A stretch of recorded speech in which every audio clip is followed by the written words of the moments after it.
嗨，我是专注健康发声的诺诺老师，欢迎来到Sound Mind 频道，和诺诺一起学发声。那么在来到这一切的音乐园计划里面，我真的觉得周笔畅让我非常的惊喜。那我们在这里会分享一点在里面的好歌好曲和他们唱歌的风格，让我们也喜欢唱歌的朋友可以在一起学习和关注我们喜欢的歌手。那么第一个我们先来谈论的当然是我们的周深了。那这首歌曲其实在选曲的时候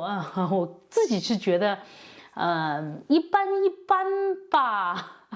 不过周深来唱的时候反而让我觉得他给了一个非常全新的感觉。我相信这也是开辟了这一类歌曲未来不同歌手的驾驭。那么我们以前对歌手或者说对这一类的歌曲的感觉，那他声音必须是嘶吼啊，必须有力量啊，沧桑啊，类似像汪峰啊之类的这样的声音。可是周深这一次演绎的却给我们一个非常大的惊喜，原来这样的歌声依然是那么的有力量、清晰，而且没有油腻感。我们一起来听一下周深的这首歌曲。我的情绪跌到了谷底，深夜里失去了表情，找不到你来过的痕迹，无奈的自己。好，这个部分我觉得周深处理的非常的特别。其实你一开听的时候就觉得这是一首非常小清新的歌曲，所以他用的声音还是这样子比较清新比较清爽的声音。但是其实最后这句无奈的自己这个部分，我认为周深处理的非常好，因为他并不像其他类型的歌手在这个部分他就会无奈的自己这样去刻意的拉低和阐述那种无奈自己的感受。那么周深这里他只是咬住了这个字，并且不用油腻的方法来表演那个低音的部分，而且他在后面演绎的真的非常有意思。那我们再往下听哦。无奈的自己，我们发现没有，他唱的是无奈的自己，他不会唱成无奈的自己并没有去压它。那我在这里会建议这种喜欢唱歌的朋友来注意到这个部分特色的地方，因为有些时候我们唱低音的时候是不需要刻意的往下唱去压低你的嗓子，它并不能够产生一个特别好的效果，反倒会影响你嗓子的舒适度。它在这里只是将这个字在唇跟齿之间做了一些摇动，然后将震动转移在男生可能是感觉在喉咙，或者我们称它为叫 chest voice， 叫胸腔共振。但是我觉得简单的来描述呢，就是你放在嘴巴里的时候就增加你的共振，集中在你嘴唇跟齿之间，那这样子呢也能够唱出这样低的声音。好，我们继续往下听哦。谁在这里埋下了伏笔，找时机揭开了谜底，谁不珍惜，谁还不顾彻底，不说了，不想了，不为难自己。如果仔细的朋友也会发现，周深其实在这个部分已经开始在咬字上面做了一些增加的力量，比之前那一段描述的时候减弱了那个清新的感觉。我们继续哦。想要飞到一片绿地，这里我忍不住想要描述一下，他说想要回到一片绿地。那以往周深的风格他会唱成一片绿地，他会唱得更洋溢轻松一些，但在这里他其实已经开始做了一些埋伏笔吧，他为了后面的部分。我们再往下听。彻底离开这片荒芜的土地，彻底离开这片什么荒芜的这片土地你们发现周深在唱用力或者说增加力量的时候，他会选择跟鼓点作为一个搭配那就是鼓的声音在这个时候增加，然后你们发现他刚才用的跟我刚才说的是一样，荒芜的这片土地，他将共振移动在唇齿之间如果有些朋友在这方面的共振是不够明确的时候，那我就会建议你们将手放在嘴唇上，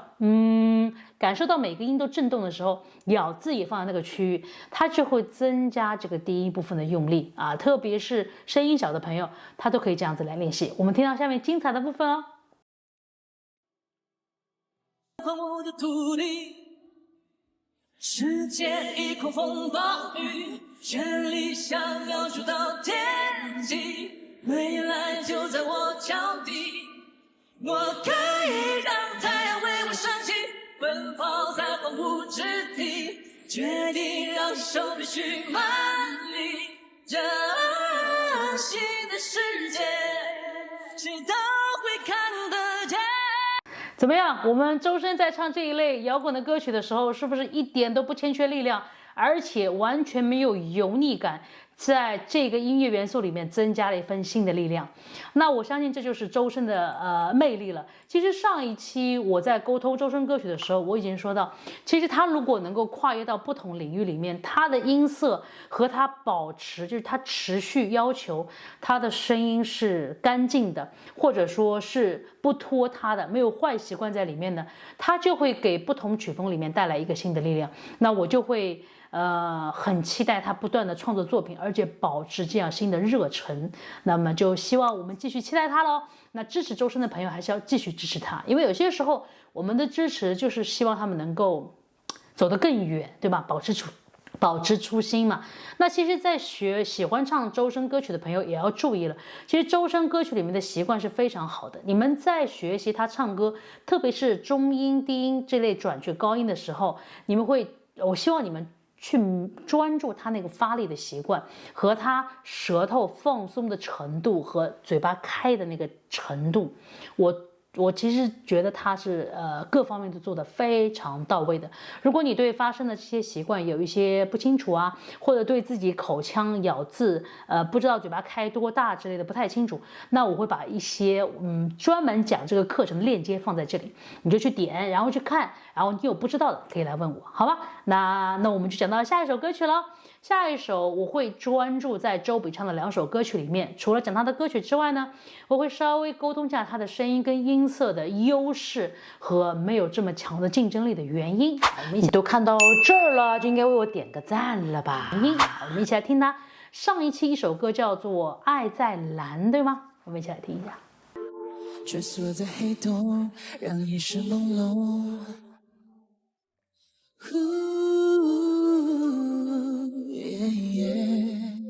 浪漫主义的解药，能不能总支撑你始终的心跳？徜徉在浪漫银河里，暧昧空气流行倒映在你眼底，在我这幽深的夜里，听到你心跳乱的声音。我们漂浮在林中里。好，我在这里我们就把这首歌先听到这里。其实今天我会在第一首《爱在蓝》里面没有分享那么多他的唱功，我们就先来讲一下他的声音。我自己其实喜欢他的声音，应该是从19、20年前吧，那时候是他参加超女。我当时就觉得他的声音非常的特别，可是20年前我应该一直在学唱歌，并没有我才刚刚开始教唱歌之类，没有那么多的经验吧。但是现在来回顾他的声音，就会发现他的声音会让人觉得很舒服，是有他特别的原因。那么先来讲他这么多年的风格，我本身觉得他是比较坚持的一位歌手。在这个段过程里面，反倒是在这一次音乐原计划里面，我觉得他非常清楚他自己要什么，或者说他很专注的呈现他自己擅长跟喜欢的音乐。所以这首歌曲他在编排的时候，至少让我在这个部分就很能够感觉到这是他的元素，类似像那种比较粉红色啊，比较甜蜜啊，哒哒哒哒哒哒哒啊，他喜欢的曲风，都会在这首歌曲里面呈现出来。而且我也觉得他具备自己编曲的能力，就是编曲编要他要的东西，这就是一个歌手啊可以这么一直坚持的原因，因为他会吸引喜欢他或者说符合他性格的这样的一批粉丝们，就比较稳定，因为他非常的坚持跟热忱。那同样的，他的声音里面或者他的歌曲就不太具备很大的竞争力，就是我们竞赛里面的。举个例子呢，比如像之前大家有个印象，那个唱那个歌的人叫什么？就是摊开你的掌心，让我靠近你啊，掌心，品冠，对吗？有一个比赛，他去参加的，其实我们单听他的歌，也知道他有1、2首歌是非常的有名，可是他在竞赛里面就会比较惨。为什么？因为一放到一个擂台上去竞赛，人们就会关注他的声音的力量啊、高度啊，给人带来的舞台感、律动感啊，所以就会丢掉这个歌曲本身，吸引人的那个部分，反而对声音的关注就会非常高。那他们的声音就是一直是属于偏暖、偏情歌的，所以呢，在竞赛里面就会比较吃亏。那我自己觉得，BB参加这一趟的音乐园计划，就会对他的就是帮助会比较大，因为别人会看到他对音乐喜欢类型的坚持。二来呢，重温他的这个音色，是对我们来讲是非常幸福的一件事情。你像这首歌曲被他改的就非常的温暖啊，非常有感觉啊。那我们就再来听一下那个副歌部分啊。从此我不想再失去你1秒，微信发出信号，我们的爱已在时空下。我们就一起再听一下他这一段改编的特别有他符号颜色的那个副歌部分。你看，荡漾在浪漫银河里，暧昧空气，这些调就是有它一个 R&B 的感觉，又有它粉红色情歌的感觉，然后又有它那个松弛感啊！我相信这就是 BB 很强烈的颜色，也有很多人喜欢它的原因。但是如果谈论到声音的话，我就会觉得它其实在咬字标那轻佻的声音。那我的唱歌的习惯会在转音的时候把音色收窄，它会因为它口型那位心跳的声音，它会这样转，会有一些区别。我自己觉得它会在反复唱的时候质量会降低了。那我们针对它的声音，我们来听一下它第2首歌曲，好吗？在这里面我会多讲一点 BB 的声音。叮咚，休息一下，休息一下，为我点一个赞吧。寄生在黑白色的情节，好像就拥有了全世界。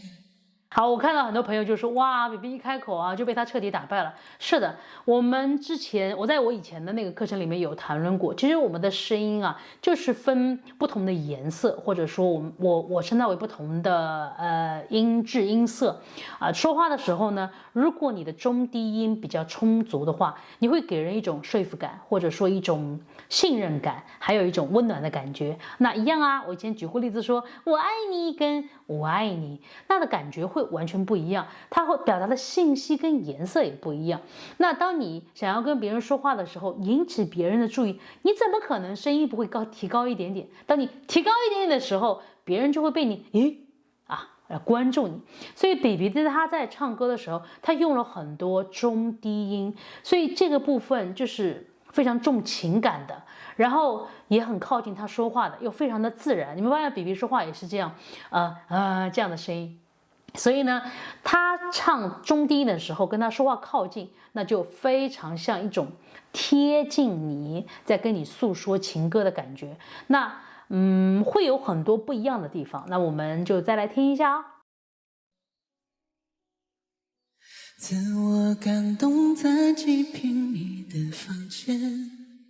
想把歌词写到谁心里面。我们看啊，他这里就会唱说谁心里面，谁心里面，所以它的整体感觉就是跟说话非常靠近，非常容易走进别人的心里面。那我自己觉得，BB 这么多年吸引人这点能力还是有的。好，我们再往下听啊。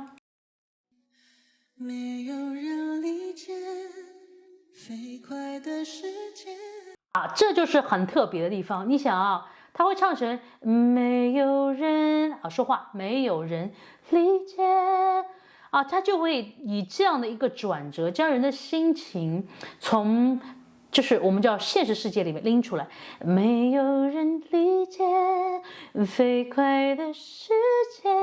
我不知道我唱对啊。所以这样的一个处理，它就会非常的抓人心。为什么？就像我刚才说的，它的音色里面出现了贴近，还有出现了远离这个世界的感觉，所以这样的音色和唱歌的方式就能够吸引人。那我们看看它后面有没有更多的变化。镜子里不再是那个朦胧少年，这写着唱着真挚才无解，每个灵魂都需要音乐。你看这句话就很抓人了，每个灵魂都需要音乐。啊，他就跟说话是一模一样。那么比比就他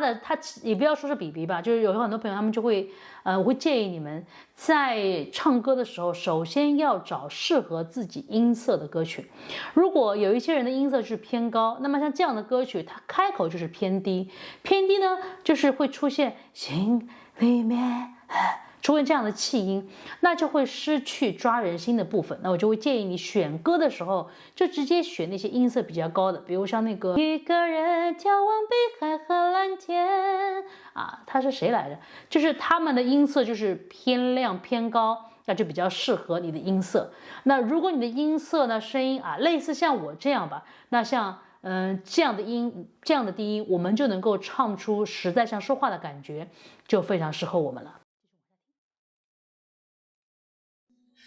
哆来咪发嗦，别和谁比较，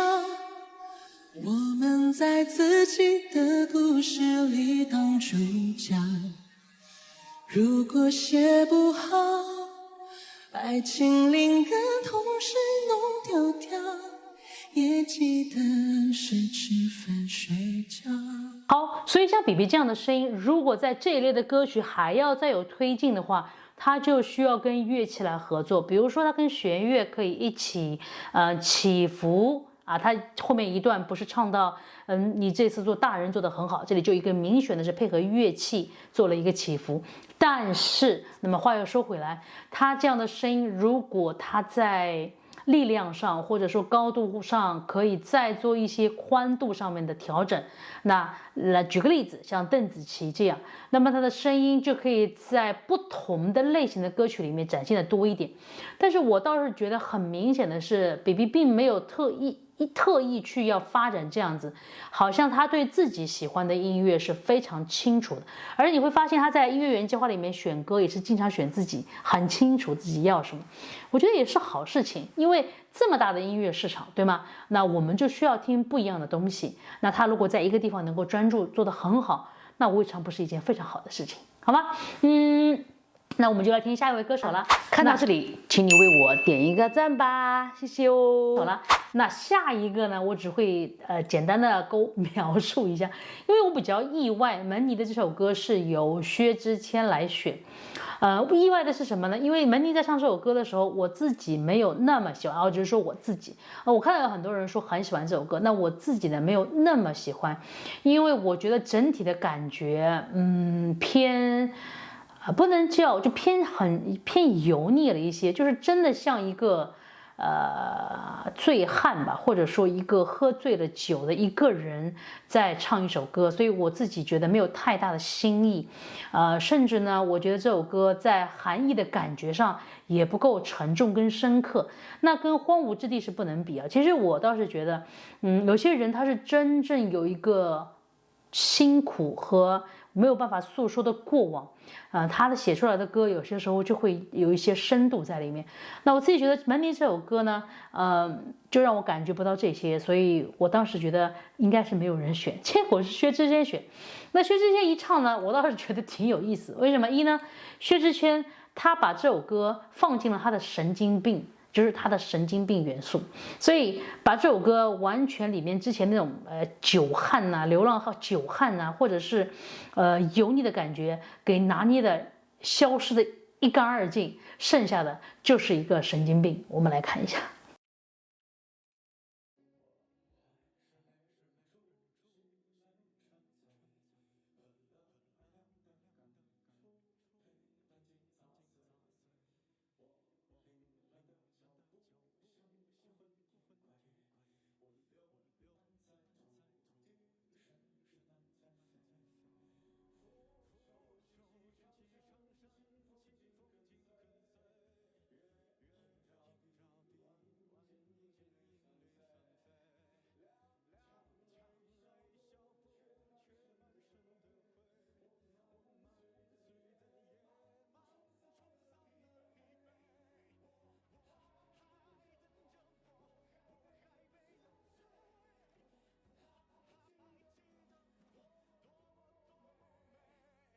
好，我明明我觉得他在唱这首歌的时候，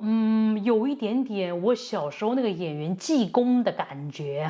对，我就认为他唱出了济公的感觉，所以有他的想法，有他的深度，也有他的神经质，也有他想要表达的东西。那就希望薛之谦以后能够分享他自己的故事，或者说他想要那个讽刺的是什么。那至少这首歌曲在他唱完之后呢，让我感觉了一点点济公的味道。然后那我们就不多说了。我们最后来谈论的一首歌曲，就是由刘宇宁和王琳凯来唱的一首歌。王琳凯其实我还是记得她的，好像是一个练习生出身的，对吗？长得还蛮漂亮的嘞。不过我这里想要聊的是刘宇宁，我觉得刘宇宁是个好奇怪的人，你不觉得她长得那么高，然后她的装扮又这么的正经，但是她什么歌都能唱。那我们一起来听一下这首歌吧。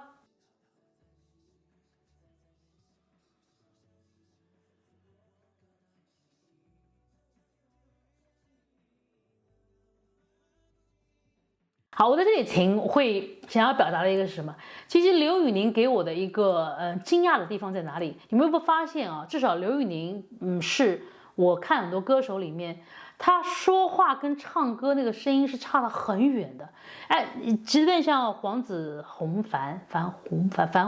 像黄子弘凡这样的歌手，他的说话其实是有一点点影响他唱歌的，所以你会在他唱歌里面听见他说话的习惯。但是刘宇宁没有，他说话的是个纯东北人的声音，但他唱歌的时候你会听不见，特别是像这首哒哒哒哒哒哒哒哒哒哒哒，他就可以脱离他说北方音调的那个声音，尽可能将声音稳定跟靠前。那我觉得他真的是蛮特别的，因为他可以离开他说话的习惯。浮桥的句子是轨道剧，这是个好问题，有什么词藻能继续？到这一天我遇见你，想对你唱一句我思绪。但是我觉得王琳凯在这里他的符号就比较明显，他的声音偏尖啊偏亮，然后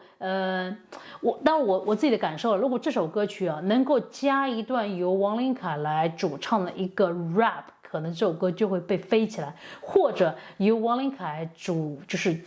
做一段 solo 是他跳舞的，那整个节目的完整度是会高到不得了，我自己觉得啦。好，你唱一句，我思绪像个谜语，让我猜记不出谜底。这里我要给喜欢唱歌的人一个小小的 tips。像这样的一个连续的咬字，你的思绪像个谜语，让我猜击不出谜底。像这样一个连贯的咬字，它会对唱歌那个肌肉的要求的弹性比较高。所以我们要学会的是，我们嘴唇皮的力度是要取代掉我们脖子或者其他肌肉的来用力我看看我有没有其他的视频可以放在这里，那么你们可以去看一下来学一下。那这里我们就继续往下听喽。这种感觉像淋暴风雨，你看他这样，这种感觉像淋暴风雨。那么我来模仿一下他的声音的感觉啊，这种感觉像淋暴风雨，所以他就会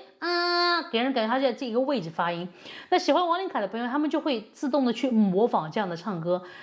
你看歌手他们有这样的音色出现，是他个人的一个符号和识别度。那我们唱歌，如果要唱到这样的音色，就会变成刻意的去挤，像淋暴风雨。那我会建议喜欢唱歌的朋友，或者喜欢唱王琳凯歌曲的朋友，可以这么唱，但是你必须能够唱哒哒哒哒哒，放松的圆形，然后再哒哒哒哒哒，你是可以松紧的歌手，这样你至少能够辨识度，你不会因为过度的模仿而伤害了自己的嗓子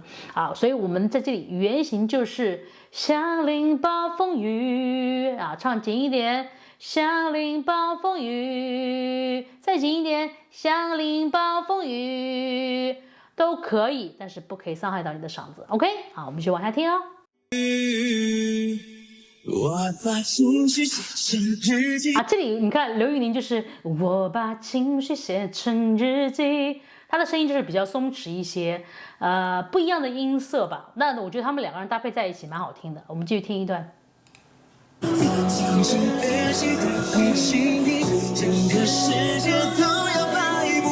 你看他这边出现都要摆不停，他用了一个力量都要摆不停，松开啊，这就是我们唱歌技巧里面会有重音啊、切音啊，然后会有真假音切换啊，力度刚柔的一些切换，所以我们唱歌技巧里面其实很简单，你只要能把原型给唱出来，放松的感觉，然后在里面增加力量啊，就能唱出不一样的感觉。好吧，那我自己总结一下这档节目，我会越来越期待，是因为他们出了很多新的歌曲，除了在编曲上有一些